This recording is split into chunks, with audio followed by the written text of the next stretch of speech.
I'd recently moved to this new place in a small suburb, which was quite remote, and about 2 hours away from other civilizations. My new neighbors' names were Greg, Eric, Alan, and Caroline. They each introduced themselves on the first day I moved there. My place wasn't all that big. It was a 2-story house, and for some reason, the master bedroom was on the first floor. The first few days I spent trying to find my way to places around the town and figuring out things, which was quite complicated despite the place only having not more than 20 people. It's a guess. Everyone seemed nice and friendly, always willing to help me out if I needed anything. Greg ran a supermarket, and when I mentioned I was looking for a job, he hired me as a cashier. I was surprised by the pay he offered me, even though his store was always almost empty. Only a fool would reject the golden offer. That was why I agreed without a second thought. About a month went by, and I don't know why I started having sleep problems. Probably because I was still not used to the whole new place yet. I tried whatever method I could find to try falling asleep, but none of them worked. With each passing day, it only got worse. Now, I'm not the kind of guy who deliberately stays up until late playing with my phone, gaming on PC, or chatting away with friends. No, I like my sleep, and the fact that neither medication nor chamomile tea was able to help me fall asleep seemed like a problem. That night, when I couldn't fall asleep and was looking out the window, I froze upon seeing something strange. Alan, with 2 mysterious figures, was carrying a corpse and was headed towards his house. The way I could tell she was a corpse was the state of the body, pale and on the verge of decaying. Every single one of them was almost dressed entirely in black, as if it was for the funeral. It would have been that they were about to bury the body. Perhaps she was a deceased family member he had brought back from the hospital. Either way, there seemed to be something weird and creepy about the entire thing. As I saw them disappear into Alan's home, I stood there for a few moments before closing the window and going to bed. Laying there, I couldn't stop thinking about what I witnessed, as multiple questions and suspicion arose from that. The next day, while I was working, curiosity got the better of me. When I saw Greg entering the store, I rushed to him to ask about Alan. However, my steps halted when I saw Alan entering the store behind him with some girl. Upon noticing me, he waved at me, and as he moved a bit further from the individual following him, revealing her face. A shiver ran down my spine as I recognized her face. She was the dead girl I saw last night. Unlike before, she didn't look pale. Instead, her skin was glowing and red. Who is she? I stuttered, the question as I tried to control my legs from shaking, hiding the fear creeping up on me. Alan glanced at the girl and his lips curled with an affectionate smile as he said, "This is my wife, Julie." Greg approached her and started talking in a way that seemed he knew this, which was weird because a few days after I moved in, Alan asked for dating tips. I concluded I must have been mistaken and either saw wrong that night or fell asleep and had a nightmare. I introduced myself to Julie, despite being terrified of her, and tried to act normally. Not wanting to pry more into the matter, I returned to work. Since I was only able to get 3 hours of sleep, I was feeling exhausted as hell. Greg told me he had to be somewhere and asked to close the store 2 hours before its closing time. The way he left in such a hurry made me wonder where he might be headed.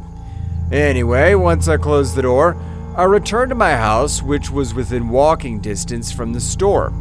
Once I reached home, I took a sleeping pill and gulped it in one go.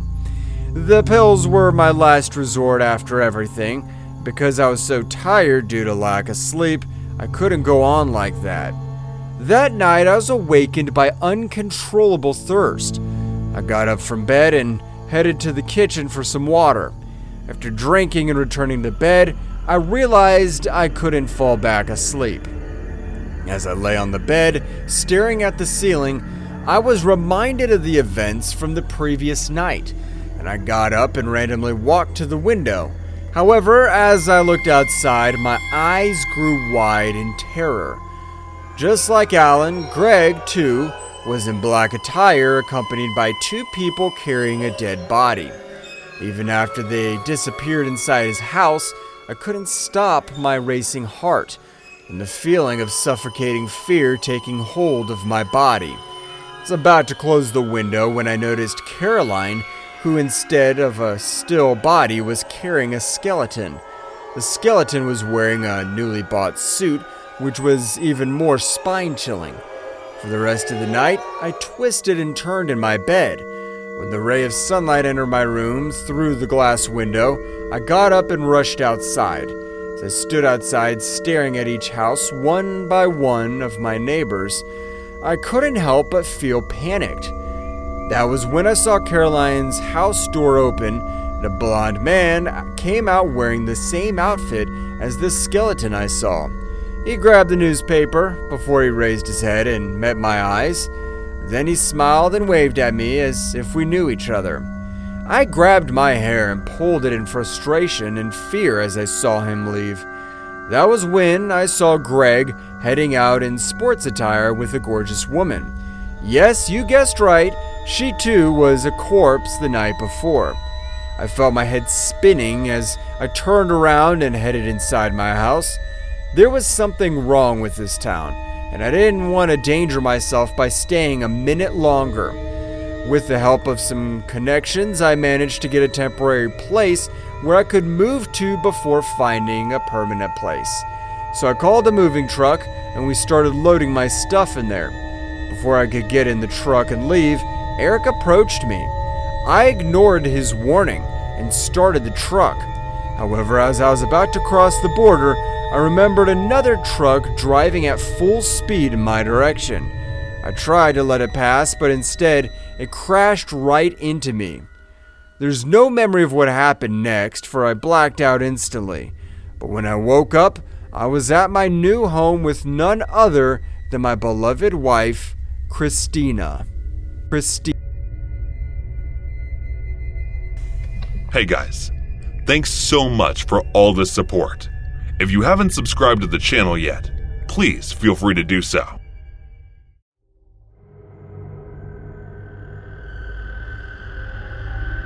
You may be familiar with the dedicated cleanup crew transforming a messy football stadium into a pristine one.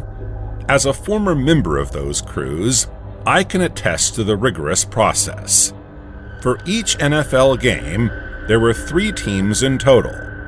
The first team consisted of approximately 100 to 150 workers who would quickly pick up any trash during the game.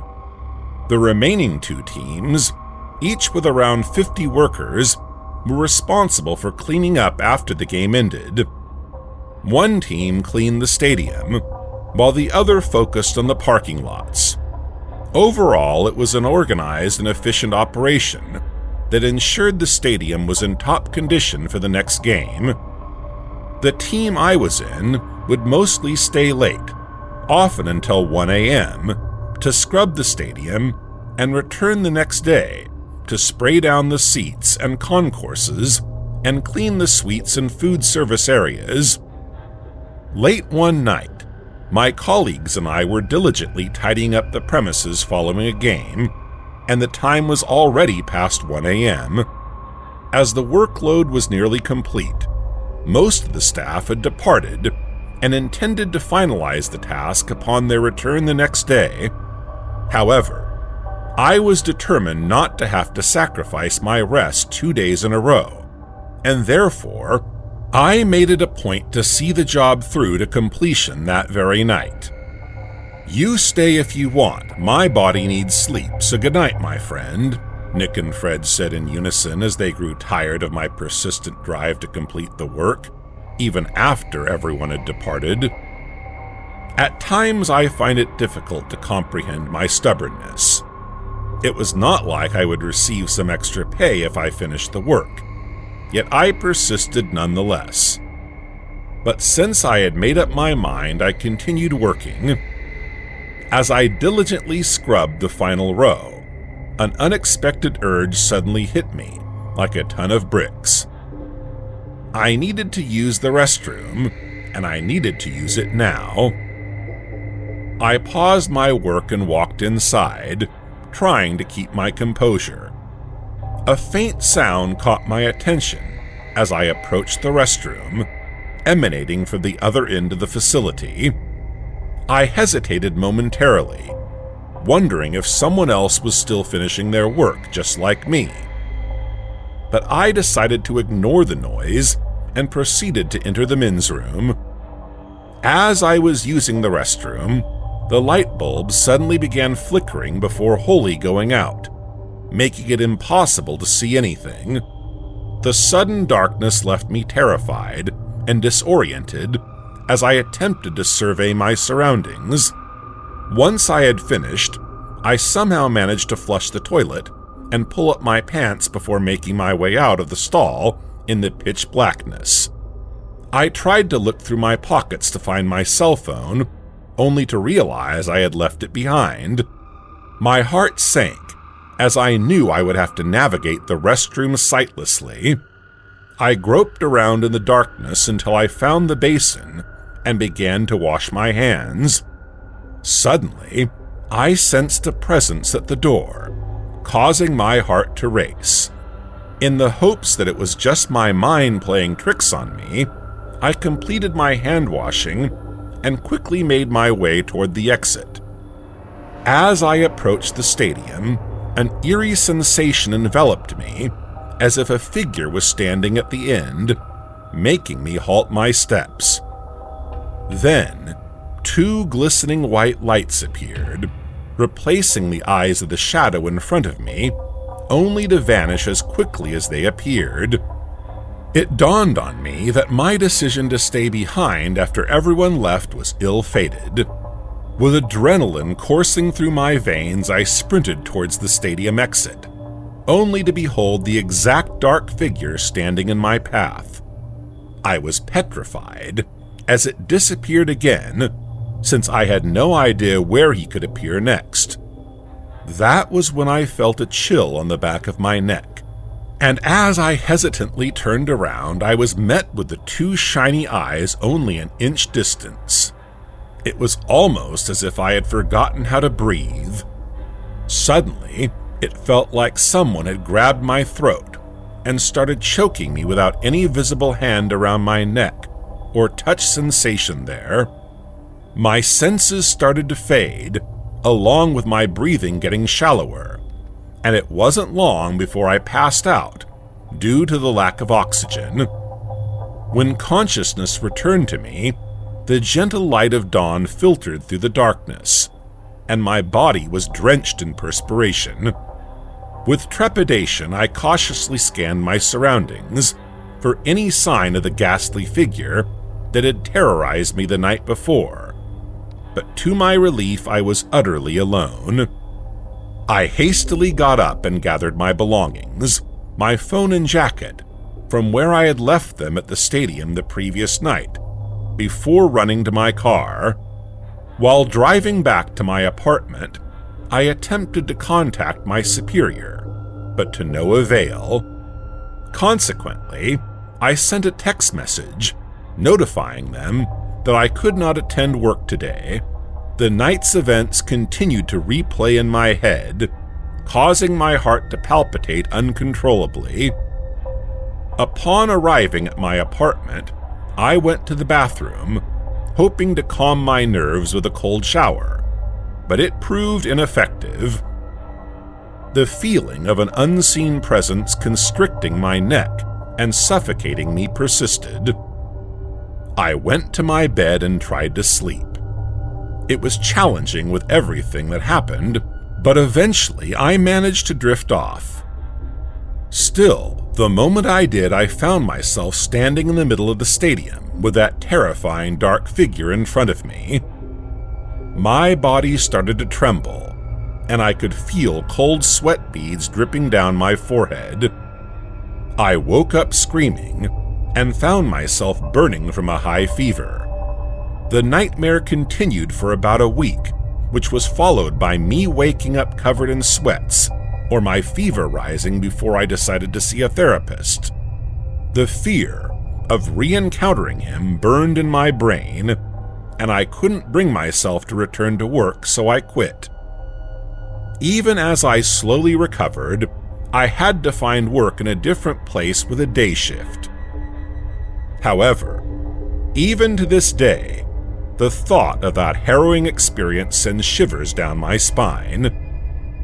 The incident remains vividly etched in my mind, as if it had only happened yesterday.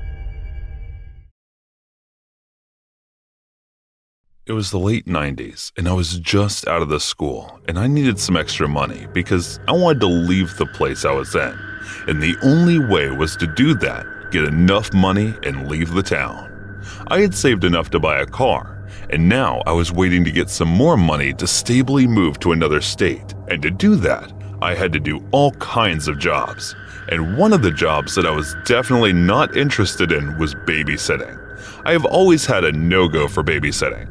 I found babysitting to be one of the jobs that I never really wanted to do. I made up my mind that babysitting is not going to be that one job that I will do. I was working to fulfill my goal, but there was no way I wanted to be a babysitter. I just never had the kind of attitude you need for the job, and I am not very good with children. So it can be the case why I did not like the job of babysitting. I was ready to leave the state for good, but I still had some gigs I wanted to do to get that extra cash, but nothing was lined up for me, and I was getting desperate to leave the place. Then out of the blue, a gig came up that my friend told me about, and he said that it pays really well and is just right up by my alley. I asked him what the gig was, and he said, "It's some rich guy. He's going out of the country with his new model trophy wife of his, but there is the daughter. She's around 16 right now, and he's looking for a babysitter for her. I thought you can be good. You're 21 and you're responsible. He's not going to find a babysitter like you." And then I looked at him and said, "Why would you need a babysitter for a 16-year-old, man? She can take care of herself. I'm not interested." And then my friend continued, "The job pays $1,000 for a week. That is way too much. You can do the gig and then leave this place for good. It would take you weeks or maybe months otherwise." He was right, and I knew that I had to take the gig in order to rush the process of me leaving the States. And then I decided in the practicality of the situation that I will take the job and complete it. I decided to book an appointment, and then I left for the interview once it was scheduled. It was not one of those rich guy houses. It was extra rich house. There was everything made of quality that we didn't even know that exists. Everything was fine, and even the security was way tighter than even banks. And then the man came walking with a cigar in his hand and his model wife right beside him, and he said, "I know you might be wondering why I would hire a babysitter for a 16-year-old. You see, she's old now, but she doesn't have any friends, and while I go spend my honeymoon, it will be the right way to find her a friend. You look good enough, but if you harm her, you know your family will be dead before you." I looked at the man with stern conviction, and then I took up the job. Her name was Emily. I met Emily, and even she was weirded out by the whole babysitter thing, so I just told her, "Think of me as your friend or something." And then we hit it off very soon, and I spent my weeks. I could hang out with her a lot, and we would talk endlessly. And then as the week was about to end, she admitted that she liked, and I told her that I liked her too, and I told her that I would wait for her to turn 18. We were about to kiss when we heard the gunshots. It was the guards. They were dropping down dead, and there was nothing that I could do to dodge the guns. So I took Emily and hid her in the cabinets of the kitchen, and then tried apprehending the guys as I shouted, "I'm just the babysitter! I'm just the babysitter!" The man shouted, "Stop! It's just a boy!" And then the tallest man came out and said, "Tell him that we are done doing business with him. He interferes, he dies, and so his family." Turns out it wasn't the best of work that Emily's father did. It was the moment I held her hand when the men went away and asked her, "Do you want to run away with me?" And she said yes. And since then, we have been together, seeking adventures of our own. Emily's father tried coming after us, but it didn't go well for him. I've made some friends along the years that are not really fond of Emily's father, so we don't have to worry on that front. We just drive like nomads and live our life one adventure at a time. It's 2010, and we still haven't lost our sense of adventure, and neither we will. About 8 years ago now, me and my dad and a few of my cousins were fishing down in southern Maryland one summer. We were out of the particular spot where there are these things called target ships. These are old decommissioned Navy ships that have been mounted on top of concrete pillars so they can float no matter how much the Navy tests munitions on them. They get shot at by all kinds of vehicles with all kinds of bullets, bombs, and missiles. But anyway, we're all on my dad's Grady White fishing for croaker and flounder right near these target ships. If they're actually being used for military exercises, you can't even get near them. So since there's no one out there to wave us away, we were out near the target ships with about 20 other boats in the water. But then, sure enough, about an hour and some guy from the Coast Guard sails up to us. They're on a big old CG boat with about 15 trainees on board, and the officer in command asks a favor from my dad. He wants to know if he can practice a little inspection drill with a few of his trainees. Being the good guy he is, my dad gives them permission, then renders them coming on board. I feel my rod getting all heavy all of a sudden. I call it out, and the Coast Guard officer stops his inspection and says, "Go ahead, son, reel it up. Let's see what you got." So I reel and reel, and it's really obvious how heavy whatever I've caught is, so naturally we're all getting mad excited. Then, to all of our absolute horror, I pull the thing from the water, and we all see that it is an unexploded bomb. It was a cylindrical diamond shape with neon green stabilizers, about 12 to 14 inches long and 4 inches in diameter at its thickest part. Well, now the officer, the trainee, and the entire boat of Coast Guard has just witnessed what I pulled out of the water. And I'm not kidding when I say that. I watched the color drain from all their faces. They went from pink, unhealthy, to skeletal white. And the time it took to say the trainee on our boat literally leaves to his boat, and they all haul it away with their sirens on. This leaves a very rattled Coast Guard officer on our boat, who promptly orders me to not move a single muscle. The Coast Guard gets on our VHF and tells all the boats in the area to leave the target ships. And I'm telling you, you ain't never seen fishing boats move so fast. After about 20 minutes of me sitting there with this bomb on my line, the area is finally cleared away.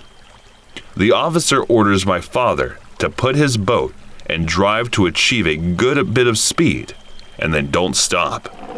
So my dad goes as he's ordered, puts the boat in gear, and seconds, we're rolling about 15 to 20 knots away from the ship. The absurd brings out a knife, cuts my line, and orders my dad to just throttle the boat and get away as fast as you can.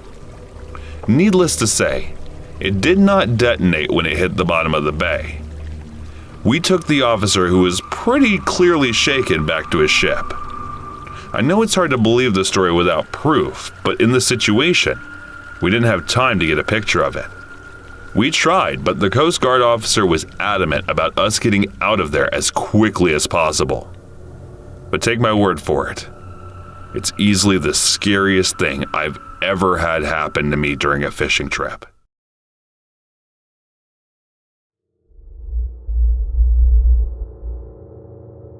This happened a few months ago to my friends and I. We are university students in Cape Town, South Africa, so when we aren't trying to just get through the semester, we like to let our habits get the better of us and go out for drinks. On this night, we had just finished what felt like an extra long day at university and decided to head to a bar about 5 minutes from campus for some much-needed stress relief. The evening was going well, although a bit slow. It was enjoyable with everyone having a drink and getting a bit restless. So me being one of the more outgoing ones in the group, I suggested we head to the pool bar not far from where we were. Everyone agrees and we get our stuff to go. We all jump in my car and we get to the bar, but being a Thursday night, parking was a bit scarce. I finally managed to find a spot about a block away from the bar, but in a secluded side street. I should also mention that this bar is in one of the sketchier parts of town, but is normally quite safe due to the amount of nightlife associated with being so close to a university. We walked to the bar and no one really felt uneasy, nor did anything happen to make us feel that way, which was quite surprising. After a few hours of some pool and just relaxing, we decided it was time to go grab some dinner before restaurants close, as being in South Africa means that most restaurants, even fast food, close really early at around 7 or 8 p.m. to comply with the curfew. We decided to stop at the pizza place below the bar to grab some food before we all decided what the plan was for the end of the night. So because our group was so large and the pizza place being so small, we decided to have those getting food go inside while the others who didn't would just wait outside on the street. This was an easy decision as the pizza place had a massive open window with built-on counter, so we could still all talk to each other. This is where things started getting a little weird. While we were waiting for our friends inside the pizza place to come out, this massive white van pulls up past us and stops. The driver wasn't an intimidating-looking dude. He was skinny, looked to be about average height with shoulder-length blonde hair. A pretty standard-looking dude for the kind of area we were in. He calls me and asks me if I think his van could fit in a parking spot just behind him. For perspective, this parking spot could probably fit like a small hatchback, maybe. This dude is driving a full long-sized panel van. This makes me kind of uneasy as I thought that as a driver of a car, you should know where your car can definitely not fit, and this is one of them. I explained to him that I didn't think it was even worth attempting. He responds by telling me that he has faith in his ability and I should come stand behind the van and direct him in. This gives me major red flags, and after a few back and forths, he just pulls the emergency brake up and sits and stares at my friends and I for what felt like an eternity. He then thanked us and drove off. This sparks my friends to come outside from the pizza place as they just saw what happened and were very confused. We all were kind of weirded out, but think nothing of it, and everyone gets their pizza, and we try to decide what the plan is for the last hour or two we have before curfew cuts things short. Most of us decide this is where our night is probably going to end, as we're all kind of weirded out by the guy in the van. A few others decide that they were going to stay and just Uber home a little later in the evening. With our group number cut down to 4, we decided to walk back to the car and just head home. When we left the pizza place, a homeless person called at us and was insisting we had nothing to worry about with the guy in the van, which didn't help with anyone's nerves. We then decided to head to the car, but as soon as we turned the corner to approach the side street where the car was parked, we see Van Man again. This time, not so happy as he seemed in his encounter earlier. I made a cheeky comment about him finally finding a parking spot so he could fit in while we were walking past each other, and he just stared at my friends and I, not breaking eye contact even when we passed him. I turned around to see if he was still looking. He was, but as we turned the corner of the side street with the car, I saw it and my heart sank. The van, horribly parked half on and half off the sidewalk, back door slightly open. Upon seeing this, I turn around and see Van Man is now walking towards us, but he said something that confused me at first, but immediately made sense after. He said, "Hey, please just watch my car." Which confused me, but when he said that, 4 men sat up from leaning on the wall next to it and began following us. My friends and I were slightly ahead of them, so we were trying to discuss the game plan because it was obvious if we did nothing, something horrible was going to happen. My friends start walking faster and I remain at the same speed, frantically searching my pockets for my car keys, all the while shouting at my friends to wait up and asking what the rush was. All this was in hopes that the guys behind us, who were gaining on us at that point, were oblivious to us knowing that they had sinister intentions. As soon as the car came into view, we booked it, jumped in and drove away. But we were only mere seconds from not being that lucky. After locking the car doors, I saw the men surrounding the car. I managed to get us out, and looking back in the mirror, I saw a fifth man by the van at the bottom of the street. I still have no idea what their intentions were that night, if it were to rob us, or just beat us up, or worse. I don't really like to think about it, and really do consider how lucky we were that night. I ask that when you're out, no matter how innocent an interaction with someone can seem, always pay attention to the little things.